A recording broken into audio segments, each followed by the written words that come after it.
CID crime SP Sanjay Kharate કહ્યું 66 જેટલા મુસાફરો એક ખાનગી ફ્લાઇટ દ્વારા ગેરકાયદેસર અમેરિકા પહોંચવાના હતા.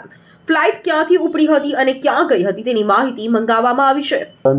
ભારતીય પ્રવાસી હતા અને એમાંથી 66 જેવા ગુજરાતી પ્રવાસીની આપણી ઓળખાણ થયેલ હતી.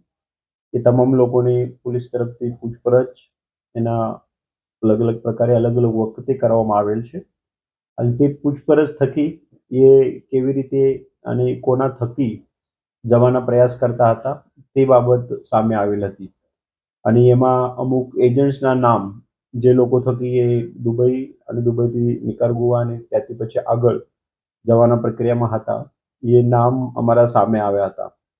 સીઆઈડી ક્રાઇમ ગુજરાત પોલીસ તરફથી હાલ આ એજન્ટ્સ જે છે એ લોકોની એક સઘન પૂછપરછ કરવામાં આવે છે અને અત્યારની અહીંયાના જે એજન્ટ છે એની આમાં શું ભૂમિકા છે, બીજા આમાં કોણ લોકો ઇન્વોલ્વ છે, પૈસાનું ટ્રાન્ઝેક્શન કેવી રીતે ચાલતું હતું તે બાબતે તપાસ ચાલુ છે. અમારી તપાસ એક ઓપન એન્ડેડ તપાસ છે. તપાસમાં જે પણ બાબત ખુલશે તે મુજબ અમારી તરફથી કાર્યવાહી પણ કરવામાં આવશે. અમારી તમામ માહિતીથી અપડેટ રહેવા માટે જોડાયેલા રહો S9 ન્યૂઝ સાથે.